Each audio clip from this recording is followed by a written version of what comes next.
जो 4 घंटा कथा में आके पोल पकड़ के टेक लगा के सोया हुआ है कथा में, यहां कोई नहीं है, मैं दूसरे जगह की बात बता रहा हूं।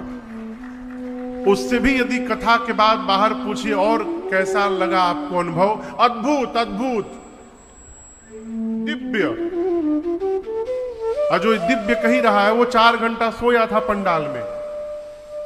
पूछिए कैसी कथा रही, क्या आप दिव्य कथा, ऊंची कथा क्या सुने? अरे बड़ी ऊंची कथा थी।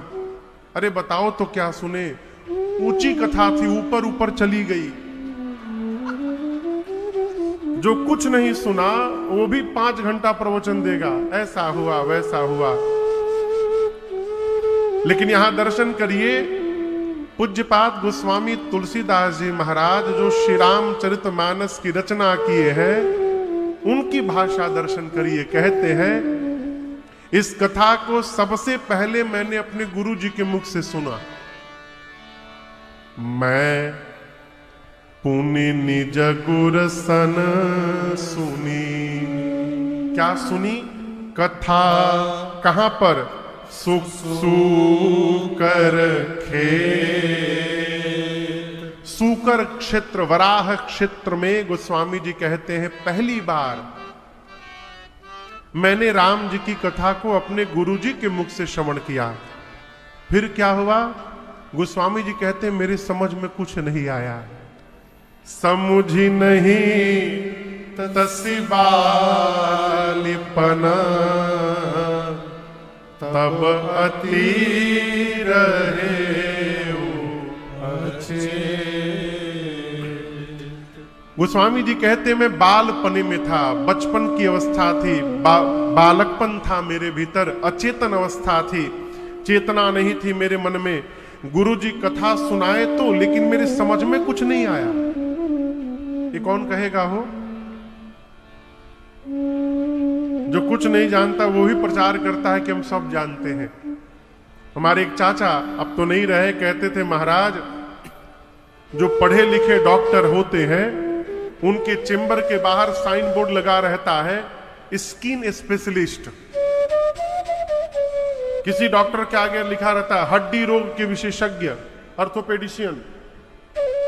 कहीं डॉक्टर शिशु रोग विशेषज्ञ, स्त्री रोग विशेषज्ञ, नाक कान गला के विशेषज्ञ, हृदय रोग विशेषज्ञ। कौन? जो पढ़े लिखे डॉक्टर हैं। और जो झोरा छाप डॉक्टर है उनके चेंबर के बाहर साइन बोर्ड पढ़िएगा कभी। यहां सभी रोगों का शर्तिया इलाज किया जाता है। जो पढ़ा लिखा है वो तो 1-2 रोग के विशेषज्ञ है, जो भगवाने मालिक है वो सब रोग। ये क्या है? जानता वही है जो जानता है कि हम कुछ नहीं जानते। और जिस दिन ये पता चल गया कि हम सब जान गए हैं, इसका अर्थ वास्तव में आप कुछ जानते नहीं हैं, आप भ्रम बनाकर बैठे कि आप सब जानते हैं। गोस्वामी जी कहते हैं गुरु जी ने मुझे कथा सुनाई लेकिन मेरे समझ में कुछ आया नहीं, लेकिन उसके बाद भी गुरु जी हार नहीं माने। तद्यपि कही गुर बारहि बारा, तद्यपि कही गुर बारहि बारा, समुझे परे कछु मति अनुसारा, समुझे परे कछु मति अनुसारा, भाषा बद्ध करा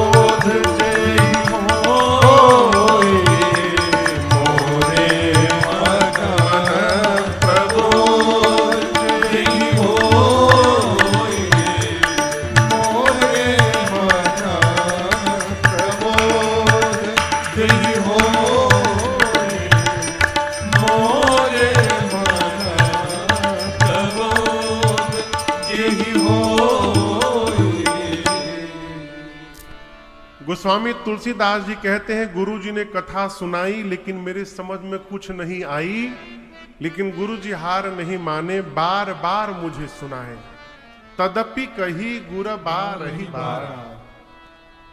घर में छोटे छोटे बच्चे हैं ना, उन बच्चों को बरबस बिठाकर 5 मिनट 10 मिनट सुनाते रहिए। आप ये न देखिए कि उनको समझ में आएगा कि नहीं आएगा, आप सुनाए रहो। सुनते सुनते जैसे जैसे चेतना उत्पन्न होगी, आपकी एक एक शब्द बच्चों के मन मस्तिष्क पर पहुंचती जाएगी, और बचपन में सुनी हुई बात बुढ़ापे तक याद रहती है, उसका कभी विस्मरण होने वाला नहीं है। कई कथा के प्रेमी मिलते हैं, कहते हैं महाराज हमारे बाबूजी, बाबा जी हमको सुनाते थे कथा बिठा करके बचपन में, बाबा सुनाते थे, दादी सुनाती थी। गोस्वामी जी कहते हैं गुरु जी ने सुनाया, बार बार सुनाया, और उस बार बार सुनने का परिणाम क्या हुआ? समझे परी कछु मति अनुसार। मेरी जितनी बुद्धि है, गोस्वामी जी कहते हैं थोड़ी सी कथा मुझे समझ में आई, बस पूरी समझ में नहीं आई। कितनी आई? थोड़ी सी। और कहते हैं जितना मैंने समझा है थोड़ा सा, उसी को मैं लिखने यहां जा रहा हूं। अब आप कल्पना करिए, थोड़ा सा समझे थे तो श्री रामचरितमानस की रचना कर डाले। यदि गोस्वामी जी सब समझ गए होते तो क्या लिख डालते, भगवान मालिक है। ये थोड़ा सा समझे हैं। आगे की बात दर्शन करिए। गोस्वामी जी कहते हैं, जहां से आज की कथा प्रारंभ हुई, बाबा कहते हैं कवित विवेक एक नहीं मोरे। कवित यानी कवित्त की, कविता लिखने का गुण, कविता लिखने का विवेक गोस्वामी जी कहते मेरे भीतर थोड़ा सा भी नहीं है। गोस्वामी जी कहते हैं मुझे नहीं मालूम कि कविता कैसे लिखी जाती है। कवित विवेक एक नहीं मोरे। और कहते हैं कि केवल बोलने के लिए नहीं बोल रहा हूं। कई लोग तो केवल कहने के लिए कहते हैं। नारद जी भी उसी में थे।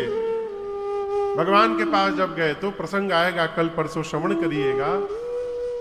कई लोग भगवान के सामने मंदिर में जाकर कहते हैं, प्रभु इस पापी का उद्धार करिए, अधम का उद्धार करिए। और यदि बाहर आपने कह दिया और कहिए, अधम शिरोमणि जी कैसे हैं, हम अधम हैं। अरे मंदिर में तो अभी कही रहे थे आप अपने मुंह से, वो तो बस कह रहे थे भगवान को। गोस्वामी जी केवल कह नहीं रहे हैं, कहते हैं कविता लिखने का विवेक 1% भी मेरे भीतर नहीं है। विश्वास करिए, सत्य कहूं लिखी कागज कोरे। गोस्वामी जी कहते हैं सफेद कागज में मैं लिखकर हस्ताक्षर करने को तैयार हूं, और इस बात को स्वीकार कर रहा हूं कि मेरे भीतर कविता लिखने का कोई गुण नहीं है।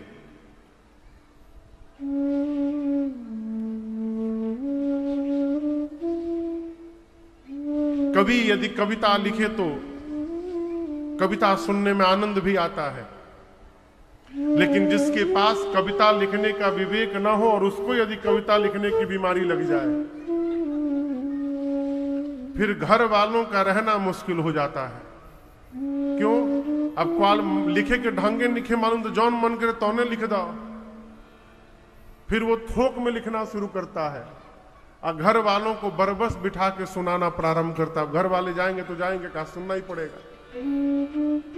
गोस्वामी जी कहते मेरे में लिखने की क्वालिटी नहीं है, मैं स्वीकार कर रहा हूं, लेकिन एक बात कहूं, उसके बाद भी मुझे विश्वास है कि मेरे द्वारा लिखी हुई इस रचना को सज्जन लोग, भक्त लोग मन लगा करके पढ़ेंगे और सुनेंगे। इस बात का मुझे विश्वास है। अब आप कहोगे महाराज इतना विश्वास क्यों है गोस्वामी जी को? तो गोस्वामी जी आगे कहते हैं इसलिए विश्वास है कि एहि महारघुपते नाम उदारा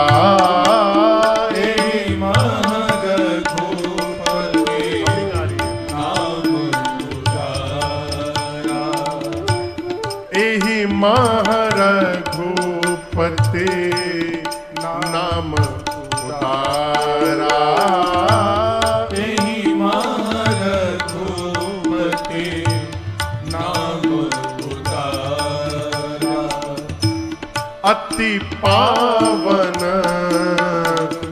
पुराण श्रुति सारा अति पावन पुराण श्रुति सारा मंगल भवन अमंगल हारी मंगल भवन अमंगल हारी उमा सहित रे जपत पुरारी उमा सहित रे जपत पुरारी उमा सहित रे जपत पुरारी। गोस्वामी जी को इतना विश्वास क्यों है कि मेरी रचना को लोग सुनेंगे पढ़ेंगे?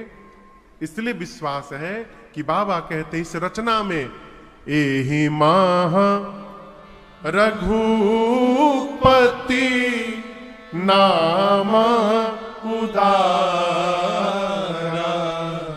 गोस्वामी जी कहते हैं श्री रामचरित मानस के एक एक चौपाई के भीतर राम जी का उदार नाम बसा हुआ है। रघुपति नाम उदारा। अब आप कहोगे महाराज चौपाई में राम जी का नाम कहां है? हर चौपाई में कहां नाम है राम जी का? दर्शन करिएगा। राम कैसे लिखते हैं? राम का वर्तनी बताइए। हाँ? रौ में कौन सी मात्रा? जोर से कहिए। आ की मात्रा और म। रौ आ और म ये मिलाने से क्या बनता है? राम। अब मानस की चौपाई कोई उठाइए, अभी जो चौपाई गाए उसी को ले लीजिए। एहि मह रघुपति नाम उदारा। अब इसमें देखिए रौ भी मिलेगा आपको। रघुपति में रौ मिल गया, उदारा दो में आ की मात्रा लगी है, आकार मिल गया। रघुपति नाम में म मिल गया। यानी इस चौपाई के अर्धाली में ही रकार भी है, आकार भी है और मकार भी है। इसी र और आ और म से मिलकर बनता है राम। मानस की हर चौपाई में जहां भी आप देखिएगा र आ म मिलेगा, अर्थात पूरे श्री रामचरित मानस की प्रत्येक चौपाई में राम जी का नाम समाहित है। और ये नाम जो है राम, गोस्वामी जी कहते अति पावन। पावन नहीं है, अति पावन। यहां देखिए नाम के आगे एक शब्द प्रयोग किया गया है। कौन शब्द है? अति। नाम के आगे अति लिखा है। राम जी का नाम कैसा नाम है?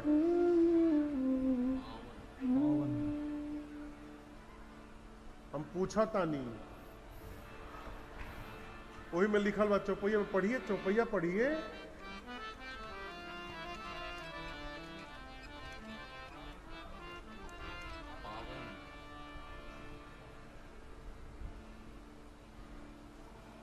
बैटरी फ्यूज हो गई ना।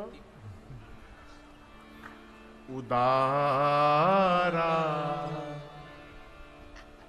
कैसा नाम है? यही में है रघुपति नाम उदारा। यही तो बोल रहे नाम का गवाह का लिखल बा। राम जी का नाम कैसा नाम है? जोर से कहिए। उदार नाम है। उदार बुझाता? उदार समझ में आ रहा है आपको? अब आप कहोगे महाराज ये कैसे संभव कि भगवान का नाम उदार है और राम जी कम उदार है? प्रमाण दर्शन करिए। इसी कलयुग में दक्षिण भारत में एक आचार्य का जन्म हुआ। हमारे भारतवर्ष के दक्षिण भाग में, दक्षिण भारत में जगत गुरु श्री रामानुजाचार्य भगवान, जो रामानुज परंपरा है, जगत गुरु भगवान सन 1017 में उन्होंने अवतार लिया दक्षिण भारत में। साक्षात लक्ष्मण भैया ही रामानुज भगवान के रूप में अवतार लिए।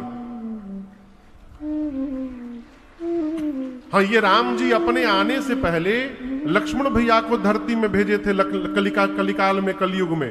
तो लक्ष्मण जी रामानुज भगवान के रूप में अवतार लिए दक्षिण भारत में, और उनके आने के लगभग 150-200 साल बाद स्वयं राम जी दोबारा अवतार लिए और इसी तीर्थराज प्रयाग में जगत गुरु रामानंद भगवान के रूप में अवतार लिए भगवान राम स्वयं।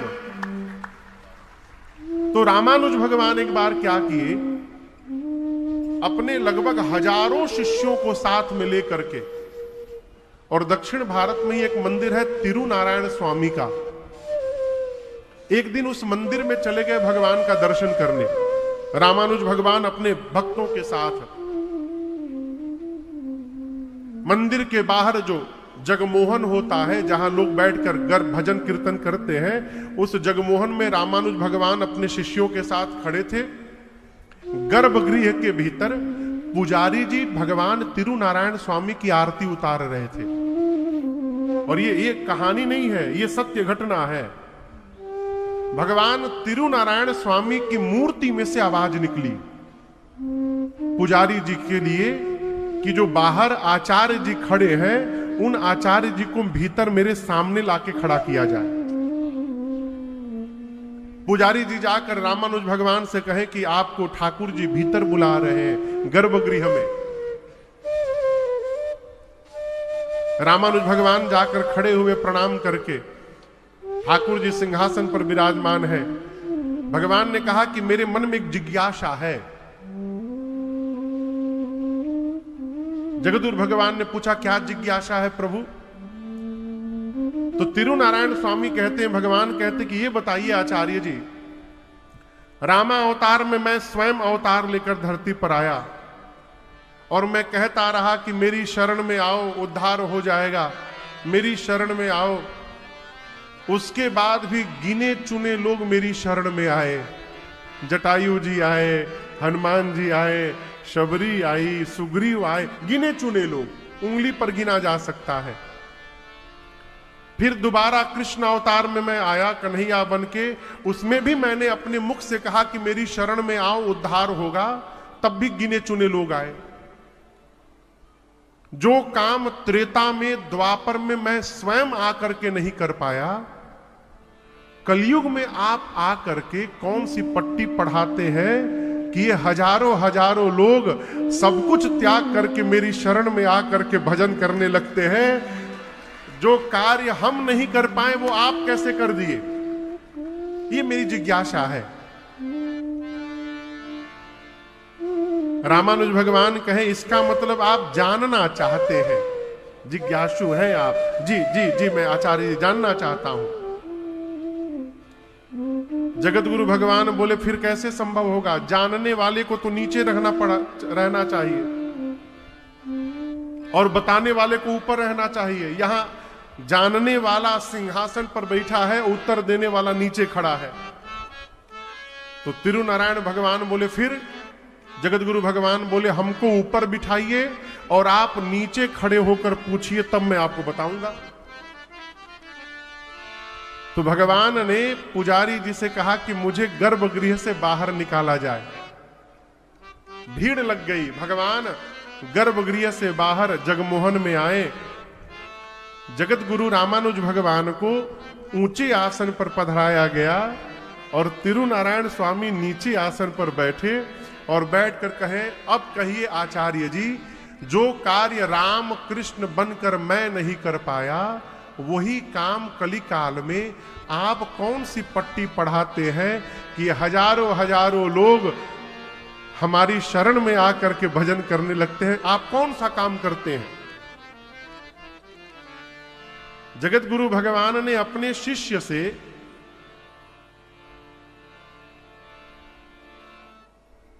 राम नाम सिर पर ओढ़ाए और ओढ़ाने के बाद कान में, भगवान के कान में जगत गुरु भगवान ने 3 बार उनका नाम बोल दिया। नाम बोल करके जैसे चादर हटाया, भगवान पूछे क्या किया? तो बोले कुछ नहीं, आपके कान में नाम फूका है। भगवान बोले ऐसे तो आप लोग चेला बनाते हैं। तब जगत गुरु रामानुज भगवान ने कहा, प्रभु आप अन्यथा न लीजिएगा, हम लोगों के पास कुछ भी नहीं है प्रभु। यदि कुछ है तो केवल आपका नाम का बल है। हम कुछ नहीं करते। आपने प्रश्न किया कि हजारों लोग आपकी शरण में कैसे आ गए। हम कुछ नहीं करते, हम केवल लोगों के कान में आपका नाम बोल देते हैं और ये आपके नाम का प्रभाव है। हजारों लोग आपकी शरण में आ गए। तो जो काम भगवान नहीं कर पाए वो काम भगवान का नाम कर दिया। इसीलिए गोस्वामी जी भगवान के नाम को उदार कहते हैं। हमारे आपके मध्य में पूर्व सांसद जौनपुर से भैया श्रीमान धनंजय सिंह जी उपस्थित हैं। बहुत बहुत स्वागत, अभिनंदन आपका। जय जय जय जय। रहे क्या कि जाए क्या है अभी? हाँ ठीक, बैठे। साथ में श्रीमान अजीत सिंह जी, संस्थापक देवदूत बानर सेना एवं पीसीएस अधिकारी लखनऊ से। कहाँ है भैया? अजीत सिंह जी कहाँ है? अच्छा, जय जय जय। इसीलिए भगवान मिले चाहे ना मिले, भगवान के नाम को पकड़ के रखिए। यही नाम अति पावन पुराण श्रुति सारा। ये भगवान का नाम ही अति पावन है। 18 पुराण, 4 वेद का सार तत्व है। आपको एक घटना सुनाऊं। मां पार्वती का नियम था, नित्य मैया पार्वती विष्णु सहस्त्र नाम का पाठ करती थी नित्य, और उसके बाद भोजन होता था। एक दिन भगवान शंकर को भूख लग गई। जय जय, बैठे बैठे भैया। भगवान शंकर को भूख लग गई। अब मैया विष्णु सहस्त्र नाम का पाठ कर रही हैं। जब पाठ करके आई तो बाबा ने कहा इतना विलंब? मैया ने कहा प्रभु पाठ बहुत लंबा है ना, उसमें समय लग गया। तब भगवान शंकर ने वहां एक मंत्र दिया मां पार्वती को। कहा देवी राम रामेति रामेति रमे रामे मनोरमे सहस्रनाम तत्तुल्यम श्री राम नाम वरानने। भगवान शंकर ने कहा देवी आप विष्णु सहस्त्र नाम का पाठ करती हैं, लेकिन मैं आपसे कहूं जो मनुष्य जीवन में केवल एक समय विष्णु सहस्त्र नाम पाठ करने का फल स्वतः प्राप्त हो जाता है, ये राम जी के नाम की महिमा है। यानी आधी घंटा विष्णु सहस्त्र नाम पाठ करके जो आप फल प्राप्त करेंगे वही फल एक बार राम कहने से मिल जाएगा। और जिस दिन से ये बात मैया पार्वती सुनी, बाबा कहते हैं उसी दिन से इज मंगल भावनाया मंगल हारे मंगल भावनाया मंगल हारे उमा सहित जेहि जपत पुरारे उमा सहित जेहि जपत पुरारे हाँ उमा सहित जेहि जपत पुरारे। ये भगवान के नाम की महिमा है। देखिए एक ही नाम के हजारों लोग हो सकते हैं। नाम से हमारा परिचय जगत में होने वाला नहीं है। कैसे परिचय होगा महाराज? हमारा यदि कर्म व्यवस्थित हो गया तो वो कर्म ही हमको जगत में परिचय प्राप्त करा देगा और भीड़ से हमको अलग कर देगा। इसलिए अपना काम करते रहिए, सब कुछ करने के साथ कलिकाल में भगवत नाम का स्मरण करते रहिए। आप मुझे देखिए ना, इसी बंबई में लाखों राजन होंगे, एक दो नहीं लाखों। के पूछ रहा है वो है? अरे मुझे कौन पूछता था, ना ये गीत ना गला था, ना ये गीत ना गला था,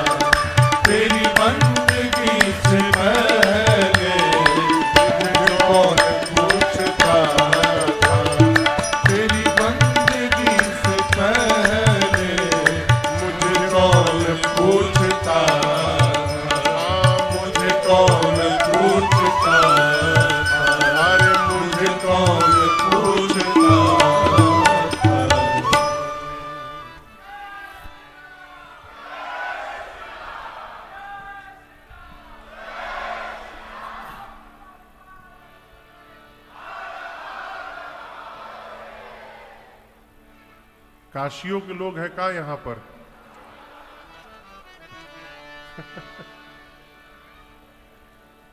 ये आनंद केवल काशी में आवत है।